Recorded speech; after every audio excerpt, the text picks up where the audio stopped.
Your Eminence, the Cardinals, Your Grace, the Most Reverend Philip Anyolo, Archbishop of Nairobi, the Right Reverend Charles Kasonde, Chairman of the Association of Member Episcopal Conference in Eastern Africa, and Bishop of Sulawesi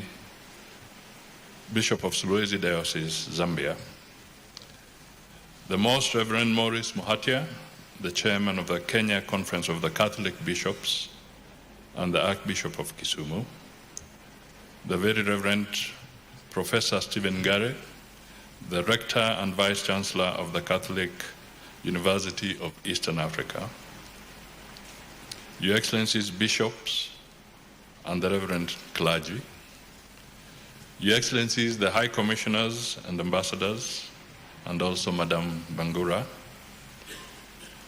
my colleagues in public office, Lee Kinyanjui, Governor Sakaja, and the Principal Secretary is present. Distinguished guests, ladies and gentlemen, good morning.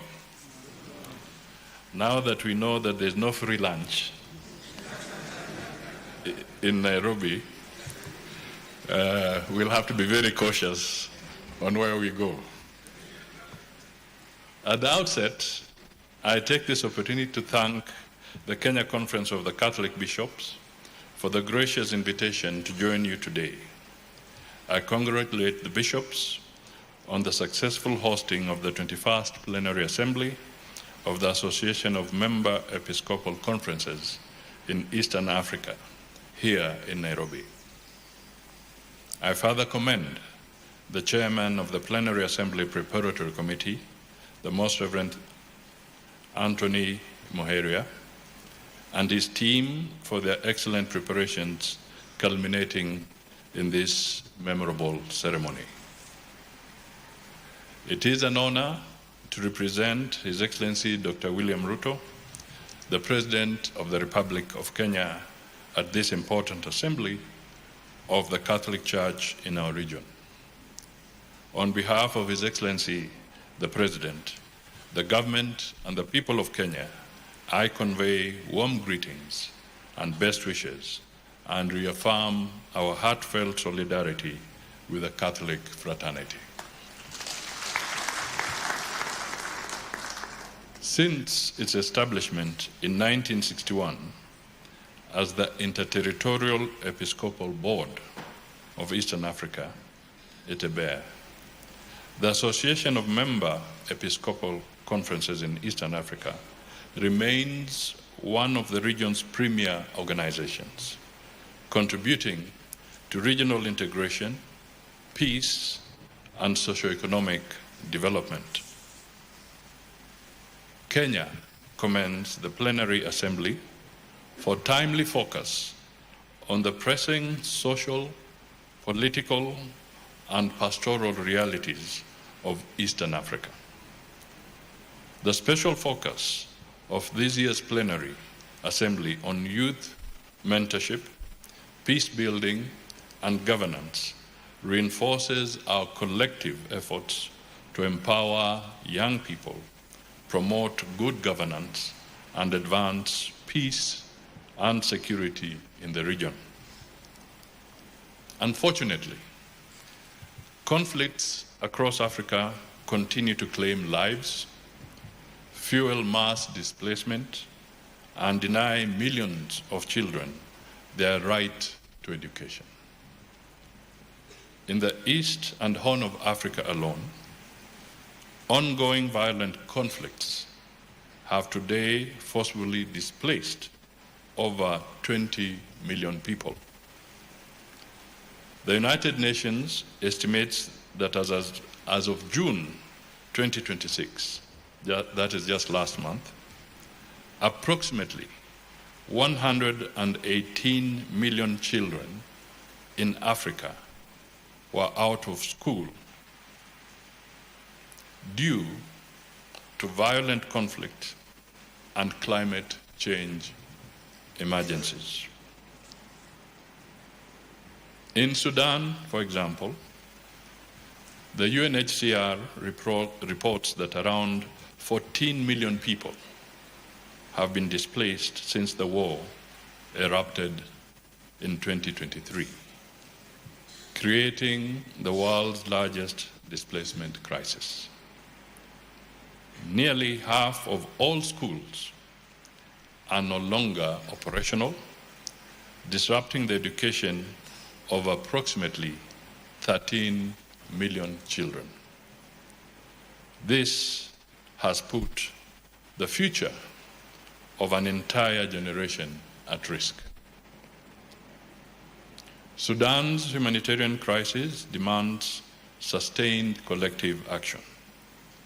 I encourage the Church to join in the continued mobilization of greater international attention to the plight of the Sudanese people, especially children.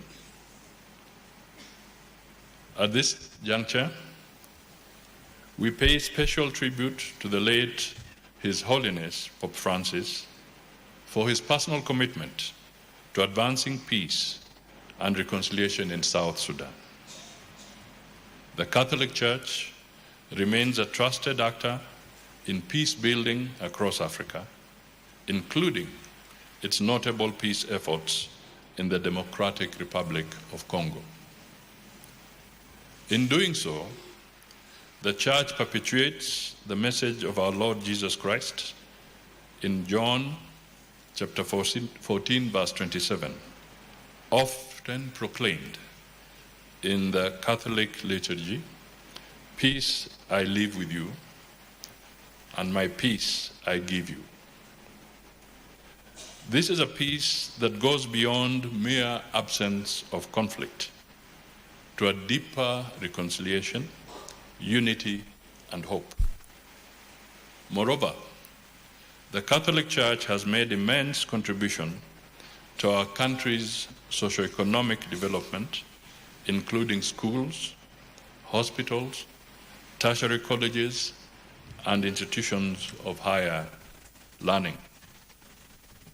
Evidently, the relationship between peace, good governance, and development is mutually reinforcing. Lasting peace is the bedrock for development and good governance. In turn, good governance sustains peace and advances equitable development, while equitable development strengthens both peace and good governance.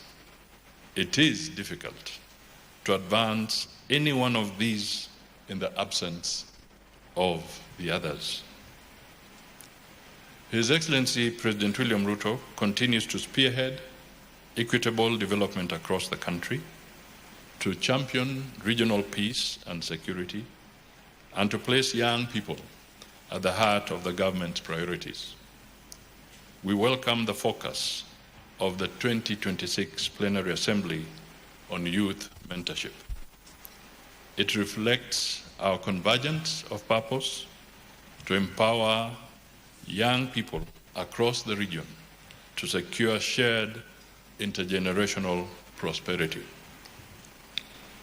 The Kenya government continues to empower youth through investment in education, skills development, entrepreneurship, and job creation.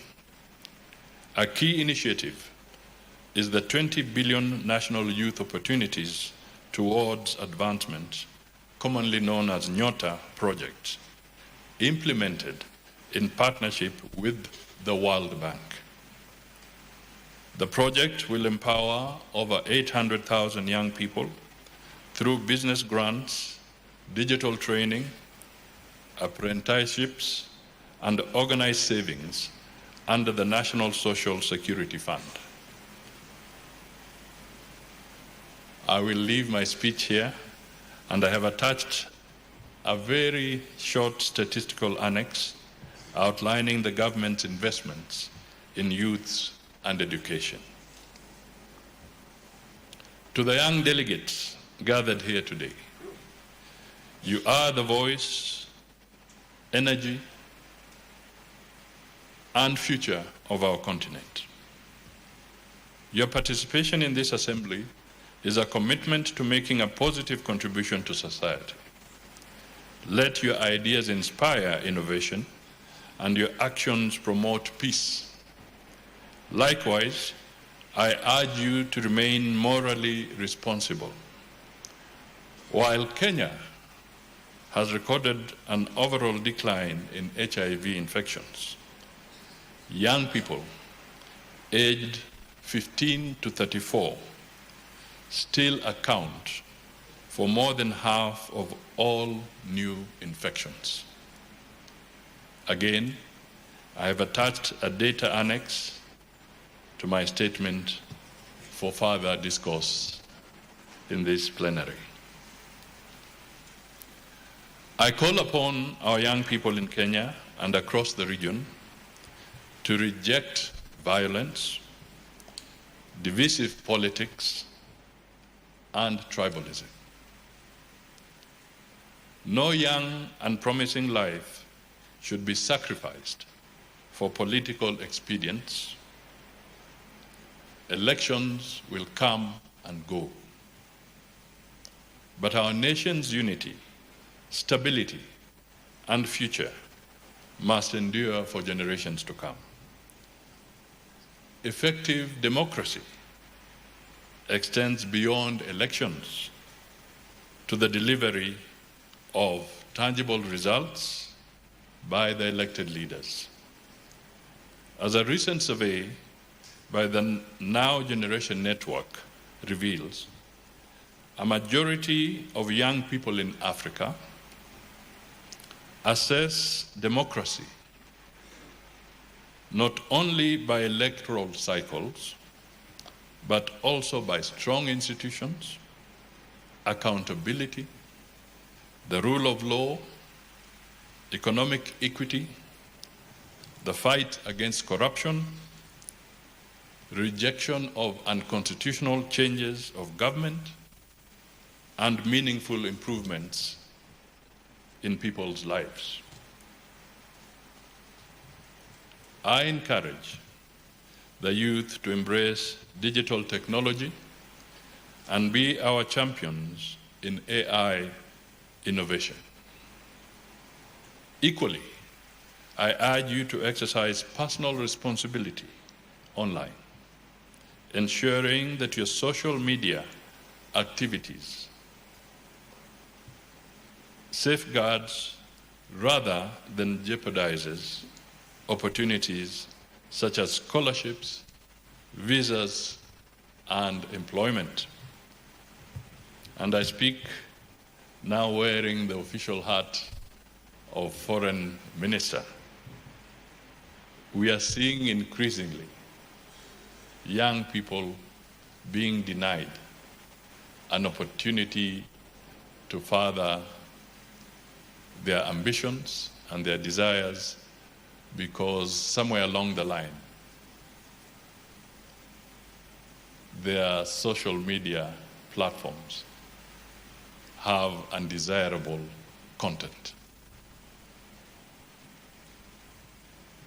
Please be careful.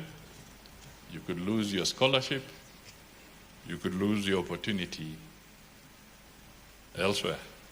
Even in sports recently, a young referee from the continent of Africa was denied his role in the FIFA World Cup because there was undesirable content on his social platform. So it is real. Accordingly, we appreciate the timely message of Pope Leo XIV on safeguarding humanity, promoting truth, the dignity of work, social justice, and peace in the time of artificial intelligence. Kenya looks forward to working with His Holiness in advancing shared values. The Church remains a valued partner in diplomacy. The sessional paper number 1 of 2025 on Kenya's foreign policy recognizes religious organizations as key partners in advancing Kenya's foreign policy objectives. In this regard, we thank the Apostolic Nuncios for their role in strengthening Kenya's diplomatic relations with the Holy See. Kenya has established a resident mission to the Holy See, with President Ruto appointing a practicing Catholic as our first ambassador.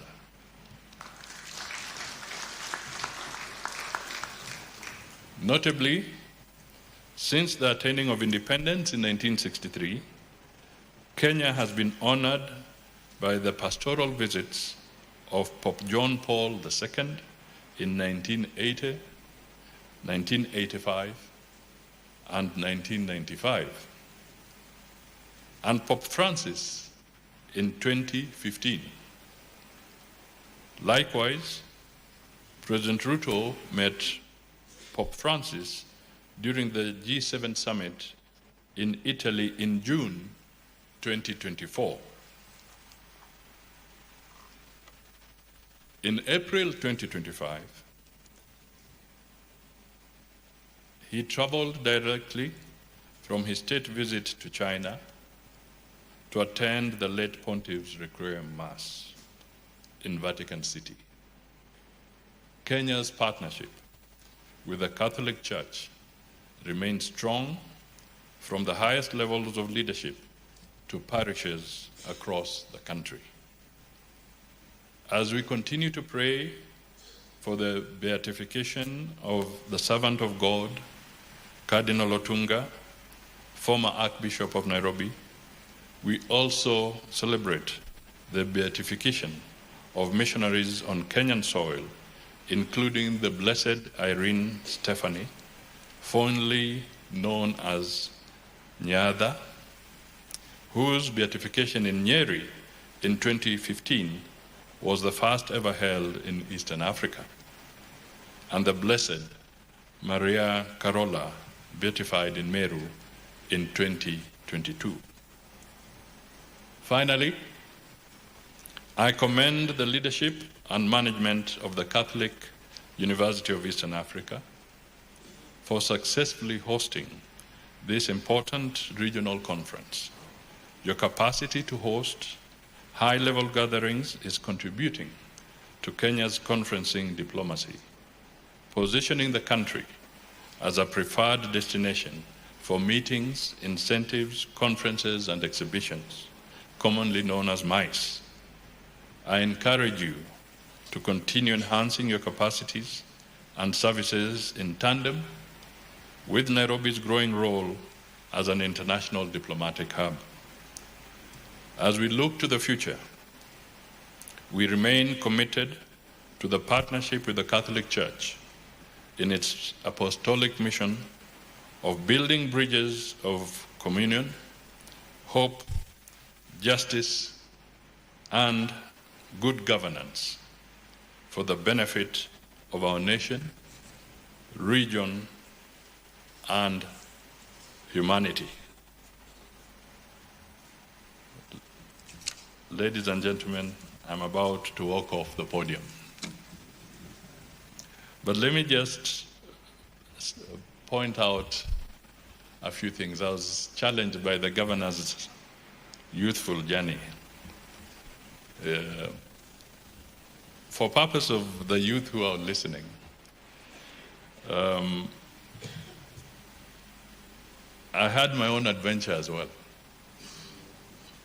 I became minister in the government of Kenya at the age of 28, and a member of parliament at that age. I then became a minister for finance at the age of 33.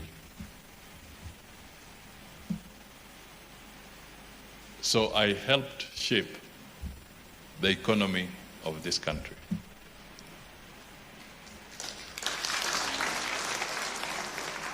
And I served for 5 years in that portfolio.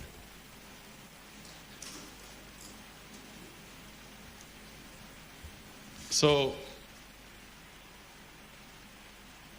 you can do it. It's not impossible. For the young people, you can do it. Remain focused, remain disciplined, consult widely, be very careful, because I met a diplomat who said there's one word or one phrase young people never like hearing. And I asked, what phrase is that? And he said, just be a little patient.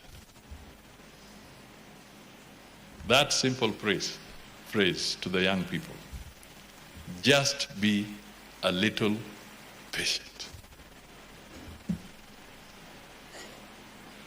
It will make a big difference in your lives and in your future. The other thing that I want to point out is that I've been asking lately, and there could be no better forum than this, that what is the economic value of peace? And I'm choosing my words carefully, because I'm not asking you about the economic value of an airport or the economic value of a road or the economic value of a new railway line. I'm asking you, young people, what is the economic value of peace? How do you quantify peace? Because we have seen with the crisis in the Middle East and in Europe, even the most beautiful airports have become ghost buildings. Even the most elaborate infrastructure cannot be utilized just because one critical ingredient is missing: peace. So, what is the economic value of peace? Here at home, perhaps I may be wrong, but in recent times, I would say that one of our most devastating moments, one of our darkest moments, was the post-election violence that ensued after 2007-8 elections. We lost 1,400 young people to violence.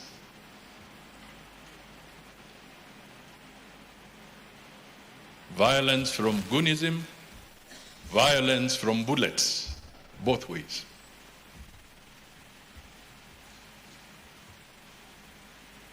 Politically instigated violence.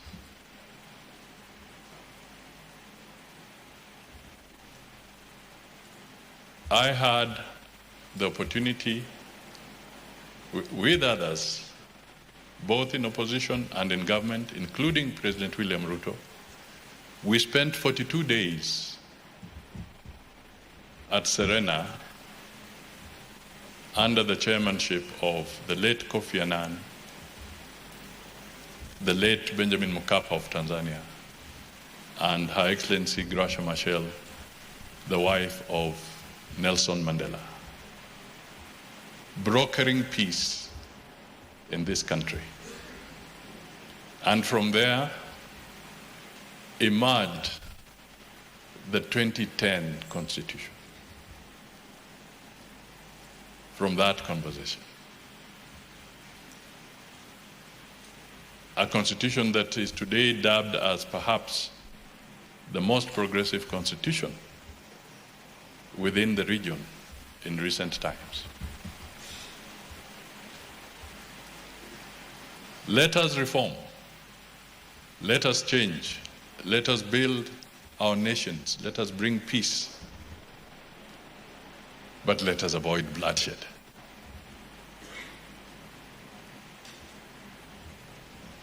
The church that I address today, you have a big footprint in the region. Open the back channels. It's a very powerful tool in diplomacy. Open the back channels. Talk to the warring and conflicting parties. Get them to sit under one roof, on the same table, and stop the violence. We rely on you. We depend on you. We cannot operate without you. We are conjoined at the hip. We just have to walk together. So I thank you all. Asanteni sana. And I now declare the 21st Plenary Assembly of the Association of Member Episcopal Conference in East Africa officially open. God bless you.